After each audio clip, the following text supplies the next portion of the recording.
Identifier, analyser, planifier, trader. Votre rendez-vous avec IG. Investissez avec les Turbo 24.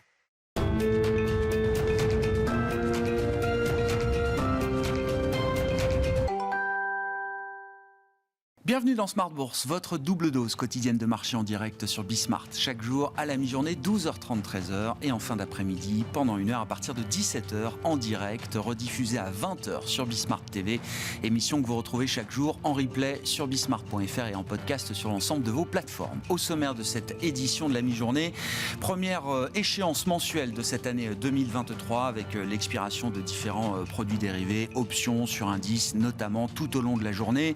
L'expiration du contrat futur CAC 40 pour janvier est attendue à 16h cet après-midi. On passe donc sur le contrat futur février avec signe des temps, un contrat futur février qui affiche un spread positif de 10 points par rapport au contrat de janvier. Il n'y aura pas de versement de dividendes au sein du CAC 40 sur le mois de février et le marché escompte désormais une nouvelle réalité, celle des taux d'intérêt positifs, et on a donc ce spread positif désormais d'un contrat sur l'autre, ce qu'on n'a pas vu depuis des années sur le marché, sur les futurs CAC 40 notamment. Ce sera l'occasion de retrouver nos analystes de marché à 17h ce soir en direct. Les trois sorciers de Smart Bourse seront convoqués pour cette échéance mensuelle. L'autre événement du jour dans l'actualité des grandes entreprises américaines, c'est le départ du directeur général et fondateur de Netflix, Reed Hastings, qui va se mettre en retrait de la direction de l'entreprise qu'il a fondée il y a 25 ans sur un modèle, rappelons-le, de service de livraison à domicile de cassettes VHS et de DVD par voie postale. C'était ça la création de Netflix en 1997. Évidemment, le modèle a été transformé depuis pour en créer un géant du streaming et des contenus qu'on connaît aujourd'hui. Reed Hastings qui partira la tête plus que haute, bien sûr, avec un trimestre en plus qui a permis de regagner un sacré nombre d'abonnés, il faut le dire, bien au-delà de ce que le marché prévoyait, avec 7,7 millions de nouveaux inscrits quasiment sur la plateforme Netflix à l'issue du trimestre écoulé. Le titre Netflix est attendu en belle progression à l'ouverture des marchés américains cet après-midi. Nous évoquerons les perspectives de marché après un début d'année tonitruant pour les actions européennes notamment. C'est Laurent Denise qui sera avec nous en plateau pour la partie marché, le directeur des investissements Monde d'Odo BHF Asset Management. Et puis le vendredi, il y a toujours des questions patrimoniales qui se posent à nous. Nous en parlerons avec Audrey Ferry qui est responsable de l'ingénierie patrimoniale chez Bordier & Compagnie sur le thème du démembrement et plus précisément du barème fiscal de l'usufruit. Comment évaluer, valoriser justement la valeur d'un bien qui a été démembré entre la valeur de l'usufruit et la valeur de la nue propriété. Quelles sont les méthodes d'analyse acceptées par l'administration fiscale et dans quel cas? Nous évoquerons ce sujet donc d'ici une dizaine de minutes dans Smart Bourse.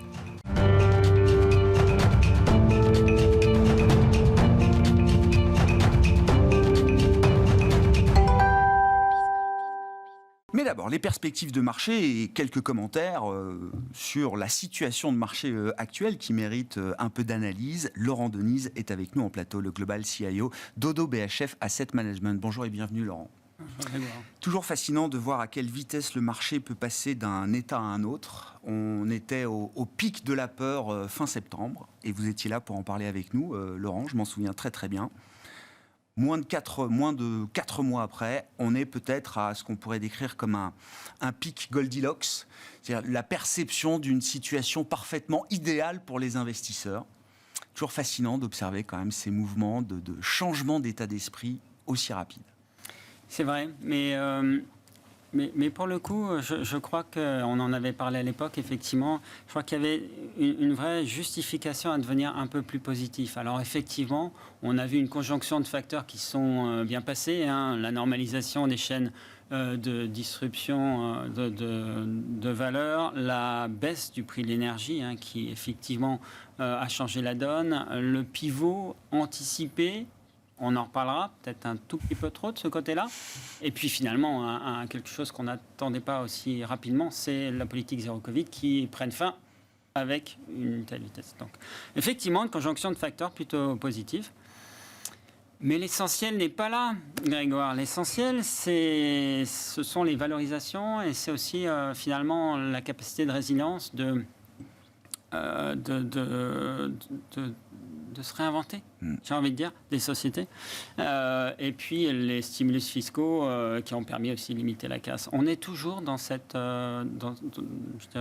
dialectique et dans cette trajectoire. Je crois qu'il ne faut pas être trop négatif et pas considérer qu'effectivement on a atteint peut-être le pic du positif, entre guillemets. C'est un petit peu ce que vous évoquez. Je ne suis pas certain que ce soit ça. Je crois qu'on est dans une dynamique qui vraiment se met en place de décélération de la croissance, certes, mais de décélération de la croissance qui fait qu'aujourd'hui on va peut-être éviter le scénario qui était le consensus de tout le monde, le nôtre aussi en décembre, qui était une récession en Europe. La baisse du prix de l'énergie, le stimulus fiscal allemand, la confiance, la baisse des taux qui se met en place et donc les conditions financières qui s'améliorent sont en fait un ensemble de paramètres qui font qu'on va certainement éviter la récession. Et ça change la donne avec une sensibilité de la zone euro par rapport à la Chine qui va redémarrer très très forte avec le Japon, qui font qu'aujourd'hui on est beaucoup plus optimiste. Et je reviens d'Allemagne. Alors là, c'est le jour et la nuit. C'est le soulagement total. Alors, c'est culturel. Il faut pas. Voilà, il y a le poids de l'histoire sur l'inflation. Ouais. Mais vous imaginez, l'inflation, c'est quand même une dérivée seconde. On est parti très très fort, très très haut. Il ne faut pas oublier que quand on décélère, on va décélérer très très vite, la désinflation qui se met en place. Et donc l'impact sur la confiance, mais l'impact sur la production industrielle est majeur. Et ça, on le ressent déjà du côté des entreprises, des chefs d'entreprise et des industriels. C'est pas encore dans le discours des banquiers centraux, y compris allemands, mais dans l'écosystème allemand, c'est déjà le cas. Un seul chiffre. La production industrielle, en fait, était à l'arrêt à peu près à 50%, notamment un producteur d'aluminium, l'intensité énergétique, qui faisait que on ne pouvait pas produire, c'était pas rentable. Là, on est à 25%. Le prix du mégawattheure de gaz est passé en dessous des 70 €. S'il passe en dessous des 50 €, ce qui est quand même une trajectoire très très probable, on aura simplement 10% au lieu des 50% de ces sociétés qui seront à l'arrêt. Vous imaginez qu'on est le 20 janvier. C'est juste le démarrage de l'année. Ça veut dire que ce qui était anticipé comme étant 50% à l'arrêt, ça serait 10% sur la totalité de l'année. Ça change la donne en termes de trajectoire. L'Allemagne non plus en récession. Et vous l'avez entendu, Olaf Scholz aussi, positif à Davos. Voilà.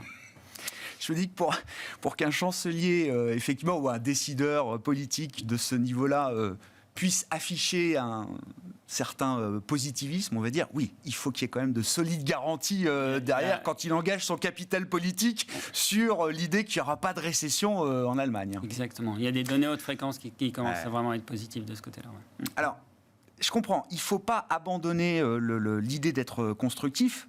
Néanmoins, et je prends la référence des actions européennes, parce que c'était le sujet qui nous animait notamment fin septembre, Laurent, on a fait les objectifs de l'année. Là, en quelques semaines, sur le stock 600, des objectifs entre 400, 450. On est à plus de 450 points sur le stock 600 en ce début d'année.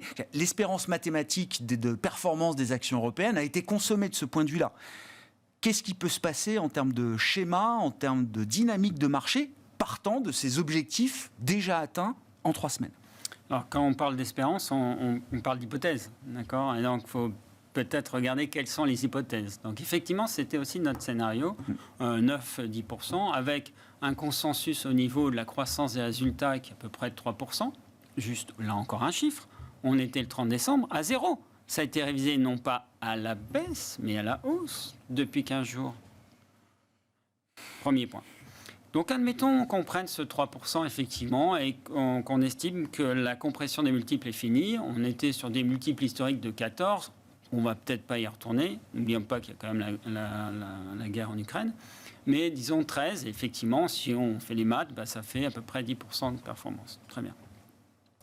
On a vu quand même une baisse des taux là récemment. Donc en fait, la compression des multiples, elle est complètement justifiée par la baisse des taux qui s'est mise en place. On pourra discuter peut-être de la légitimité de cette baisse aussi rapide, aussi forte, notamment au niveau des taux. Mais pour le moins, on est à peu près sur 12,5 en fait en termes de PE. Si on a une résilience des sociétés liée à cette moindre décélération de la croissance, si on continue en fait à avoir une baisse du coût des intrants et une baisse des salaires en réel, même si on a moins de capacité à passer les prix, forcément vous voyez que la balance elle est plutôt positive. Ouais. Et donc, il n'est pas envisageable de voir deux choses. Peut-être finalement des analyses qui sont pas si loin de la réalité, et donc en fait des anticipations sur les résultats moins négatifs, et puis de l'autre côté, peut-être un re-rating un peu plus fort, avec des flux. Et c'est mon dernier point. Ah oui. Un an qu'on n'a pas vu de flux positif sur l'Europe et les actions européennes. Alors, ce qui est toujours intéressant, c'est de voir comment les investisseurs réagissent par rapport à ce cycle. En fait, on les a vus revenir à ce pic d'inflation en octobre-novembre sur l'obligataire, les fonds de crédit investment grade et AI. Je ne vais pas vous dire que c'est totalement le cas aujourd'hui sur les fonds actions, c'est pas vrai. Pour l'instant, on est toujours en légère décollecte. Oui, mais vous voyez que le sentiment a commencé à évoluer. Et surtout, on est en train en fait de voir des mouvements de capitaux assez importants d'une zone à l'autre. Vous avez vu l'appréciation en fait du dollar, de l'euro par rapport au dollar, liée à quoi? Liée à une divergence des politiques monétaires qui se met en place et donc quelque part la prise de profit sur les carry trades. Ce mouvement en fait n'a pas commencé.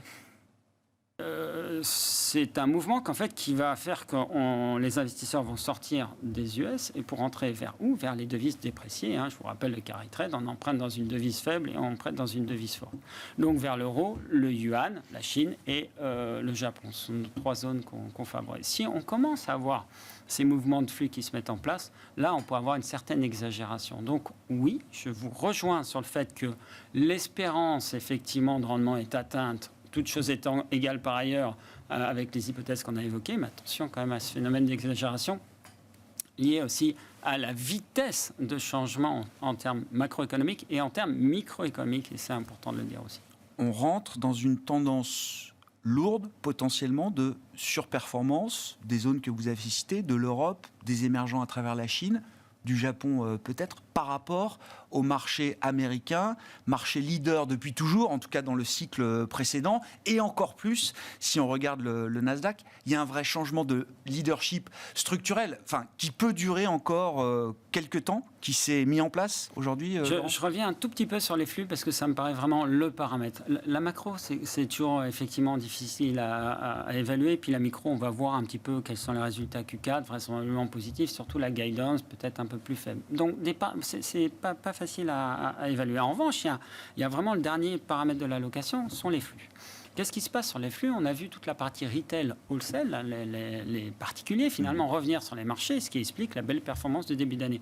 Mais pour les voir tous les jours, les institutionnels français, allemands, européens, à minima, voire au Moyen-Orient, ne sont pas revenus du tout. Donc attention là aussi à ce qui peut se mettre en place avec effectivement une sous-pondération sur ces zones Europe et Japon, mais manifeste de cette typologie d'investisseurs qui pourrait en fait là aussi accélérer ces mouvements. Les montants qui sont en jeu et la sous-pondération en fait de ces investisseurs pourraient amener une vraie surperformance de la zone euro et des marchés émergents, notamment asiatiques, essentiellement asiatiques, liés à des valorisations aussi favorables. Cette catégorie d'investisseurs institutionnels, effectivement, elle peut mettre du temps à prendre des décisions de mouvement ou de changement dans ses allocations d'actifs, mais quand la décision est prise, le programme d'achat est puissant derrière. Exactement, et il est puissant, et il est relativement long. Et continue, régulier. Exactement. C'est ça. Donc en fait, on n'a pas vu ce démarrage. Ouais. Donc oui, on peut, là on est sur des valorisations peut-être un tout petit peu tendues, ça serait effectivement bien de détendre l'atmosphère, de faire 2-3% en plus bas, mais attention de ne pas être trop baissier dans un environnement qui devient un peu plus constructif, où effectivement on a une désinflation qui se met en place, peut-être une inflation going forward, mais avec un taux de chômage relativement faible, la vraie inconnue. Et ça c'est peut-être le paramètre important à surveiller, c'est la consommation aux États-Unis. On est passé d'un taux d'épargne de 30% au pic de la crise à 1% en fait du revenu disponible. Mais on est passé de 2,4 trillions de dollars à encore 1,3 trillion de dollars de disponibles. Donc on voit que les liquidités, malgré le durcissement des conditions financières, permettent de limiter la casse. Et donc l'environnement reste quand même assez favorable pour l'investissement sur des valorisations sur ces zones, encore une fois, qui sont assez attractives. Un mot des banques centrales et du match entre les marchés et les banques centrales. Laurent, fin 2021, le marché commence à envoyer des signaux d'alerte aux banques centrales. avec des anticipations d'inflation qui commencent à partir, le marché dit aux banques centrales, attention, vous vous trompez sans doute sur l'évaluation que vous faites de la trajectoire d'inflation, il faut que vous resserriez, il faut monter les taux. Ça prend quelques mois avant que les banques centrales réagissent, je parle de la Fed qui monte ses taux pour la première fois en mars 2022, avec une montée en puissance du régime de hausse de taux tout au long de l'été. Là, le marché envoie le message inverse aux banques centrales en leur disant, c'est bon, job is done, vous êtes allé suffisamment vite, suffisamment fort, il faut que vous arrêtiez et il faut même peut-être que vous commenciez à envisager de réfléchir à baisser vos taux dans les prochains mois ou les prochains trimestres. Qui est-ce qu'on écoute ? Là, moi, je ne souscris pas à ce sentiment des investisseurs qui me paraît un peu trop optimiste. En fait, on est quand même dans une thématique inflationniste quand même un peu différente. On a quand même changé de paradigme. La géopolitique, la nécessité de relocaliser, la transition, il faut financer cette transition écologique qui font, tous ces paramètres font qu'aujourd'hui, on va avoir en fait des coûts qui vont monter. Alors, l'inflation, encore une fois, c'est la dérivée seconde, donc on est plutôt dans une décélération de ce côté-là. Mais dans une décélération pour réaccélérer. Pourquoi ? Parce que la Chine se remet en marche. Il ne faut pas oublier quand même ce paramètre aussi extrêmement important. Les investisseurs, et l'hypothèse qui sous-tend un petit peu ça, c'est que la Fed va capituler en face d'une récession. Mais la récession elle est loin d'être certaine. On est peut-être dans un soft landing, ça c'est le premier point. On anticipe 3 baisses des taux. Donc en fait, on a vraisemblablement de ce côté-là la volonté des banques centrales d'attendre l'impact du durcissement des conditions financières. Et donc, elles vont rester sur cette ligne. Et ça, j'en suis absolument persuadé. Donc le maintien à un niveau de restriction monétaire élevé pour plus longtemps que ce que le marché anticipe. Exactement. Et donc, en fait, on a vu des pentes, c'est un peu technique, mais des pentes, en fait, s'inverser peut-être de manière un peu trop forte. Donc, attention à vos obligations gouvernementales, parce qu'on va peut-être voir des taux longs remonter un peu. Donc, attention aussi aux valeurs de croissance, qui pourraient là aussi être un petit peu affectées. Donc, on est plus sur des valeurs value aujourd'hui, même si on a des pans de la valeur croissance qui ont tellement décoté et dérété, l'artificial intelligence, le cloud computing, le software, les semis. On commence à avoir des valorisations qui peuvent encaisser ce choc. Mais douter de la volonté des banques centrales de faire une sorte de plateau me paraît un petit peu complaisant, voilà, pour le moins. Merci beaucoup Laurent pour votre éclairage sur la situation de marché. Laurent Denise, Global CIO d'Oddo BHF Asset Management.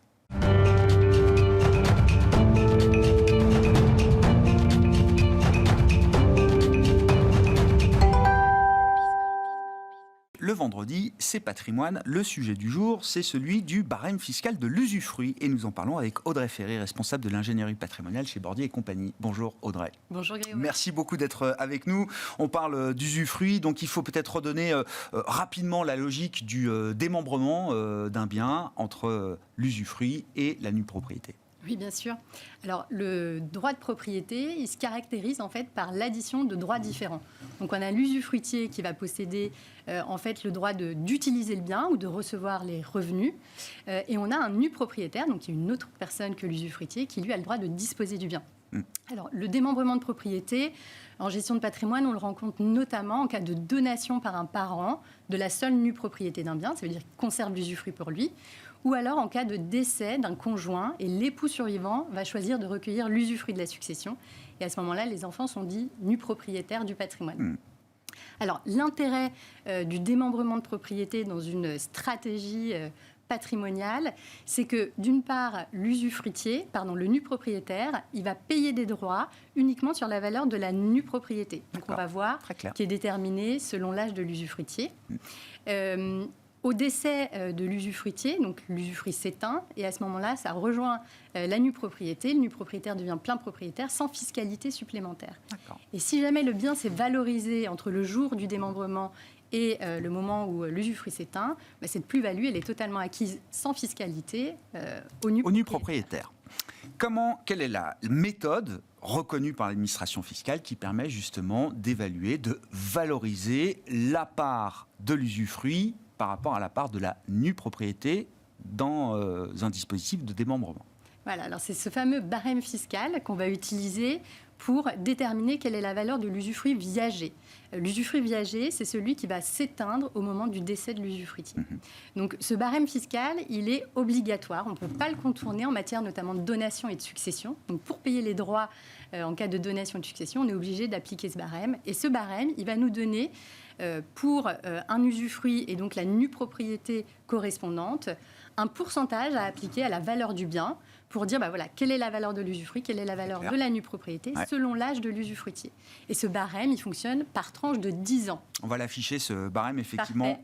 Parfait, et c'est limpide quand, effectivement, on voit le par exemple, le un parent qui souhaite transmettre la nue propriété d'un bien à son enfant et qui a 51 ans, son usufruit va valoir 50% et la nue propriété 50%. En revanche, si on compare, et ça aussi pour quelqu'un qui aurait 59 ans ou 60 ans, parce que ça fonctionne par 10 ans. Tranche de 10 ans. Exactement. Alors, attention, si j'ai 60 ans, il vaut mieux faire la donation tout de suite, puisque je suis taxée que sur 50%. J'entends. Alors que si j'attends quelques jours ou quelques mois et que je passe le cap des 61 ans, à ce moment-là, je serai taxée sur 60% pour la valeur de la nue propriété. Donc, il faut être vigilant sur les dates d'anniversaire pour faire des donations en démembrement. Est-ce que c'est un barème qui correspond encore à la réalité démographique d'aujourd'hui, Audrey? C'est un sujet dont on parle beaucoup en ce moment, les questions démographiques. Alors, ce barème, en fait, il a été créé en 1901 et il a été modifié une seule fois dans le cadre de la loi de finances pour 2004, donc fin 2003. Donc, un changement en un siècle. Un seul changement en un siècle. Voilà. Il y a une bonne stabilité fiscale sur ce pour le coup, ce qui ne nous arrange pas forcément d'ailleurs. Alors, en fait, en 1901, ce barème, il a été établi avec deux notions.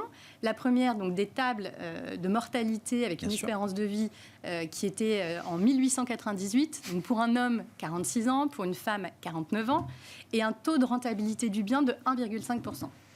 Donc en 2004, ça a été beaucoup critiqué. Et donc, on a dit, la situation a changé. On minore la valeur de l'usufruit, on majore la valeur de la nue propriété, donc on fait payer plus de droits de donation qu'on ne devrait.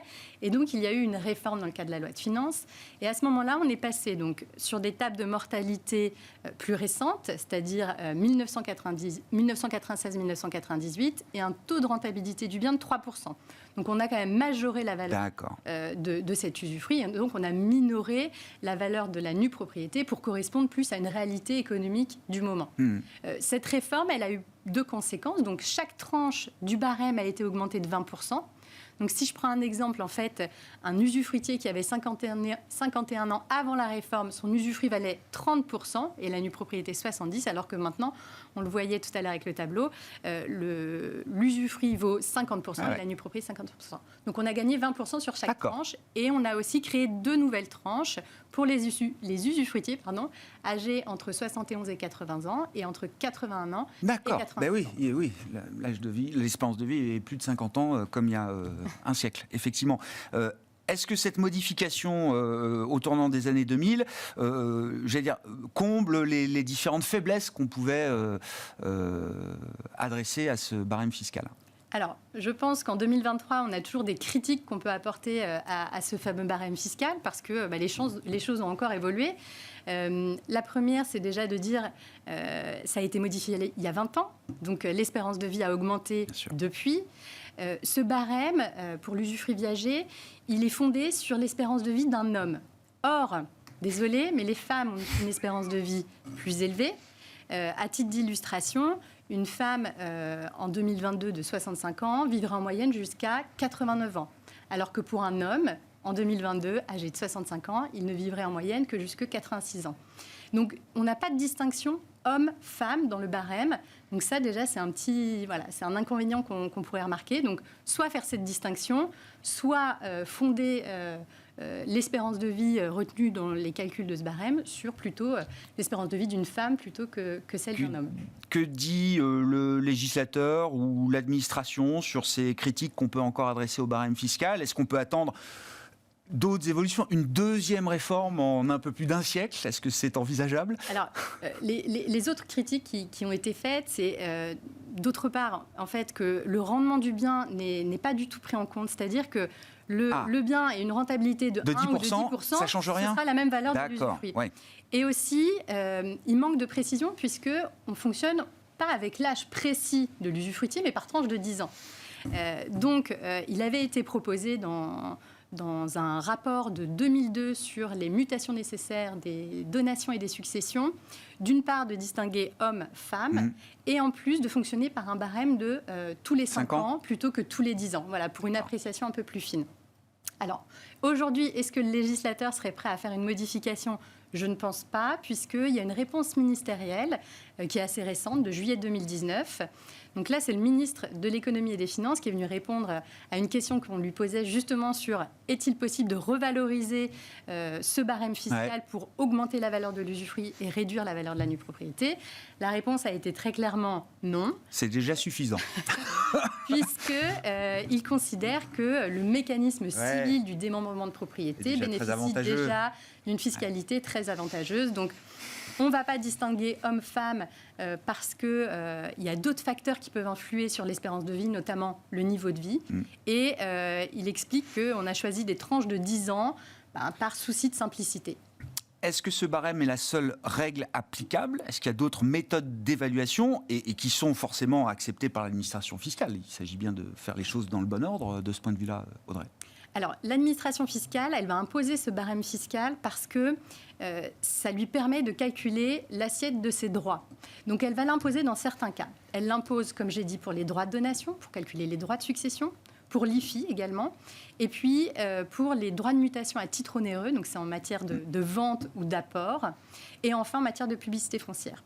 Pour le reste, on est libre d'utiliser d'autres méthodes, notamment la méthode dite économique, qui va permettre d'être beaucoup plus précise, puisqu'on va prendre l'âge de l'usufruitier, sa vraie espérance de vie, et la vraie rentabilité du bien. Donc par exemple, parfois en matière de plus-value immobilière, ou alors lorsqu'on va répartir le prix de vente d'un bien, par exemple immobilier, entre l'usufruitier et le nu propriétaire, on pourra choisir cette méthode économique qui va permettre d'avantager l'usufruitier, puisqu'il recevra plus qu'avec l'application du barème fiscal. Mais parfois, on a des clients qui vont nous dire non, moi je préfère avantager le nu propriétaire, donc tant pis. Oui, ça c'est un choix, c'est un choix au cas par patrimonial, cas. Tout à fait. Effectivement. Bon, oui, donc il y a quand même des cas où d'autres méthodes d'évaluation sont non seulement acceptées, et plus avantageuse que le barème fiscal, en fonction évidemment du choix de celui qui démembre effectivement et de qui il veut avantager dans cette logique de démembrement. Merci beaucoup Audrey pour ce point et cet éclairage très précis, très net sur la question du barème fiscal de l'usufruit. Audrey Ferry qui est avec nous en plateau dans cette demi-heure d'émission, responsable de l'ingénierie patrimoniale de Bordier et compagnie à Paris. Voilà donc pour cette édition Smart Bourse de la mi-journée. On se retrouve à 17h en direct sur Bismart.